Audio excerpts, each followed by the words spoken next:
Hey, so glad you could join me for the second half of this week's hit race at American Top 40. What about all this talk about Prince calling it quits? I got the whole story.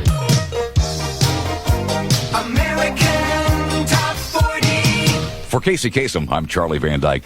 Now, we're up to the artist whose concert debut 10 years ago began with laughter.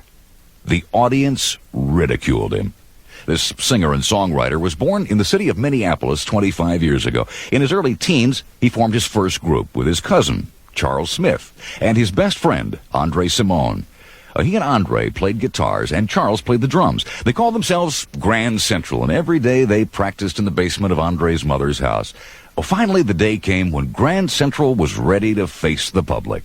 The three boys, they were all 15 years old, signed up for a local battle of the bands.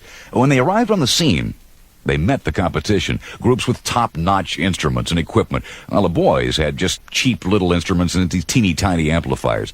The other competing musicians laughed at them. They told the trio, they're not even going to let you on stage. And the contest committee were hesitant about letting the 15-year-olds play.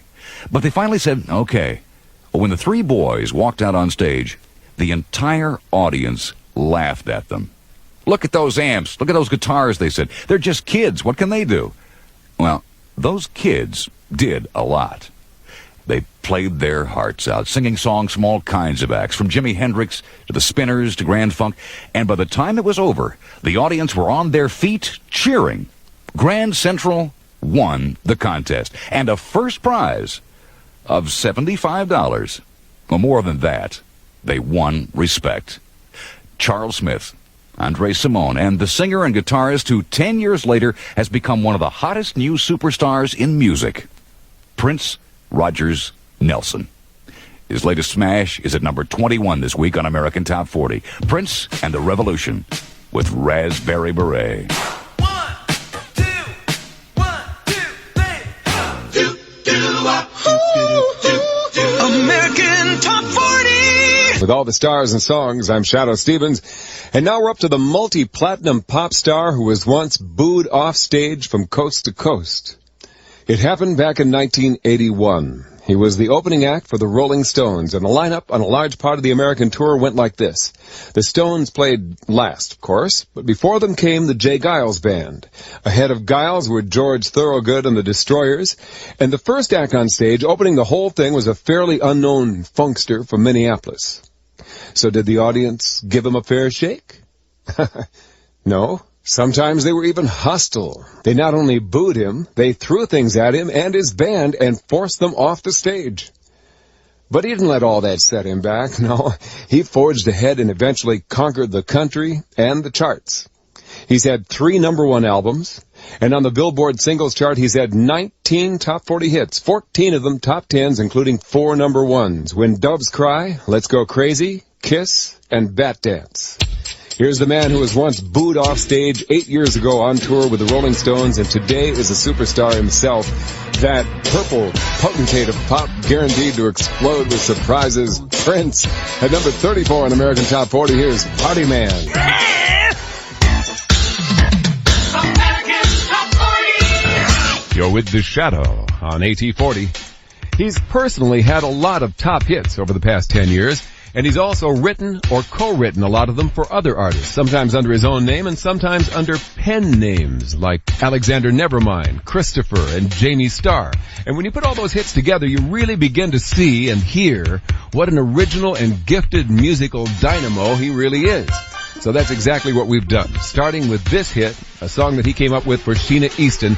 Here's an AT40 special medley of music written and or produced by Prince.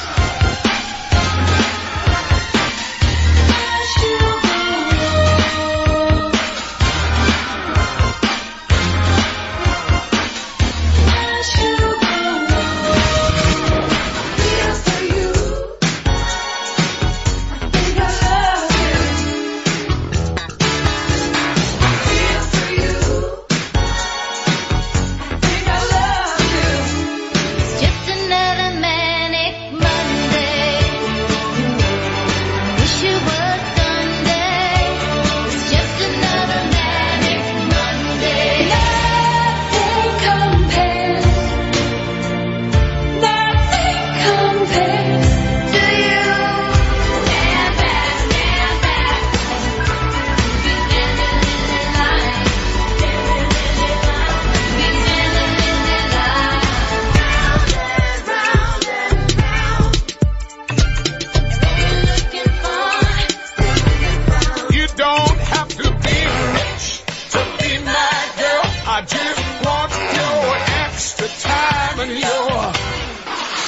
Kiss.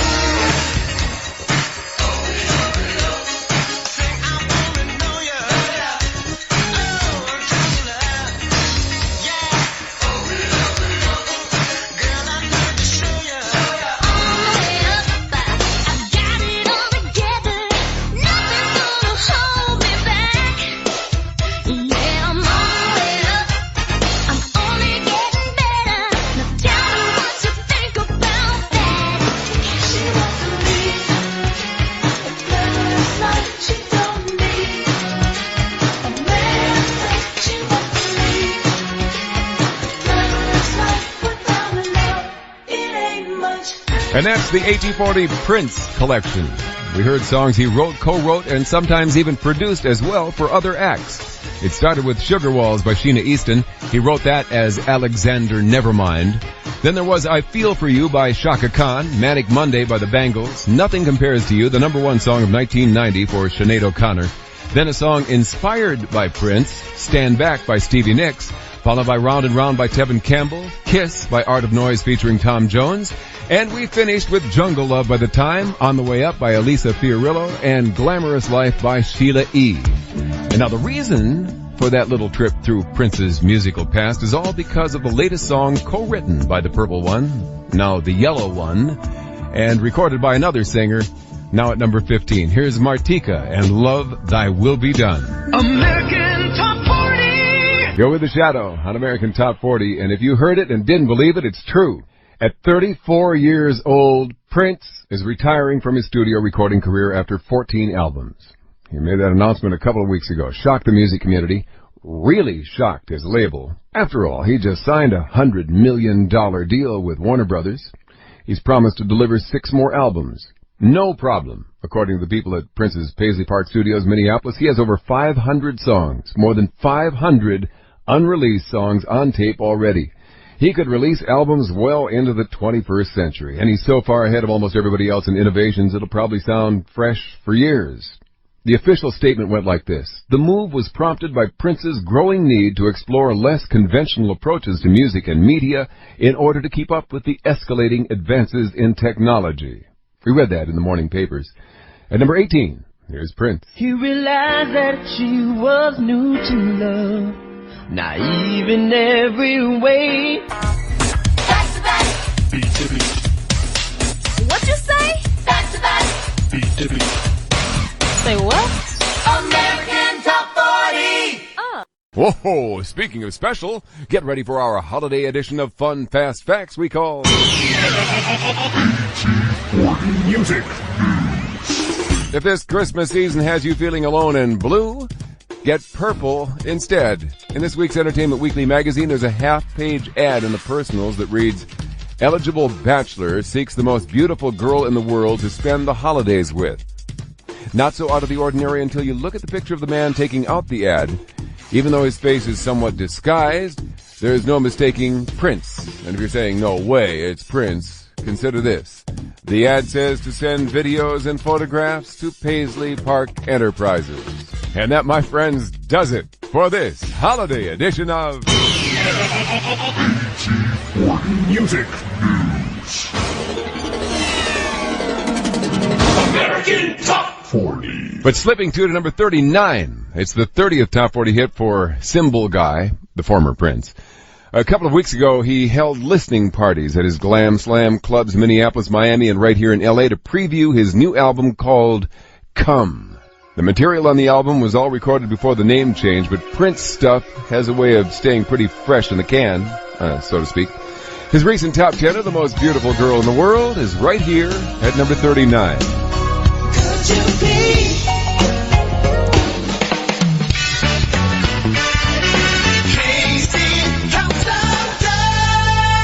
I'm Ed McMahon, in for Casey Kasem. Now we're up to our report on the artist formerly known as Prince, a superstar who recently threw a garage sale. Back in the middle of August, word began to circulate on the music grapevine in Minneapolis. The rumor was that Prince was selling off all sorts of items that were just taking up space at his Paisley Park studio in the suburbs outside of Minneapolis. Since the garage sale was announced only by word of mouth, just 300 fans showed up. If the artist had put an ad in the papers, there might have been thousands, but those 300 came ready to snap up as many of his leftovers as possible. There were old CDs and albums, t-shirts from various points in his career, posters, and a variety of props used on tour and in the studio. One fan proudly showed off princely items that included some colored neon tubes, some unused guitar strings, the electric arrow signs that he had used in the video for Sign of the Times, and an old-fashioned barber's chair that he grabbed for just $50. Since there was just one cashier at the garage sale, fans had to stand in line for up to 2 hours to make their purchases, but that didn't discourage them. The one complaint, however, was that the artist himself wasn't there, making deals and bargaining. One fan said, quote, "I was hoping to see Prince sitting on a lawn chair, marking down prices." Now, with an American Top 40 Extra, here's the artist formerly known as Prince, with a song that's getting a lot of attention these days, his Millennium Smash, 1999. America's Top Hits. 13 years ago this week, back in 1986, one of the top hits in the USA was Manic Monday by the Bangles, a song that got lots of attention because of the superstar who wrote it under the pseudonym Christopher. The song definitely had a hit sound, and it probably would have been a hit all by itself, but the name Christopher got those bells and whistles going. You see, those in the know were aware that Christopher was the name the artist formerly known as Prince had used in his movie Under the Cherry Moon. And the idea that Prince had written a song for an unknown group got people interested, very interested. Radio stations started playing the song, always noting who the writer was. And 13 years ago this week, it turned into one of the top hits in the USA. Here are the Bangles with Manic Monday. America's Top Hits. 6 years ago this week, back in 1994, one of the top hits in the USA was by a superstar who holds the record for hitting the top 10 the most years in a row. That's an amazing accomplishment, something never managed by either Elvis or the Beatles. But it was accomplished by the multi-talented musician from Minneapolis who began this 12-year run in 1983 with Little Red Corvette and continued his string with big hits like When Doves Cry, Raspberry Beret, Kiss, Bat Dance, and Cream. A run of top 10s that finally came to an end in 1994 with his smash, The Most Beautiful Girl in the World. 6 years ago this week, the final song in this record-setting string was one of the top hits in the USA. Here's the record holder, Prince, with The Most Beautiful Girl in the World.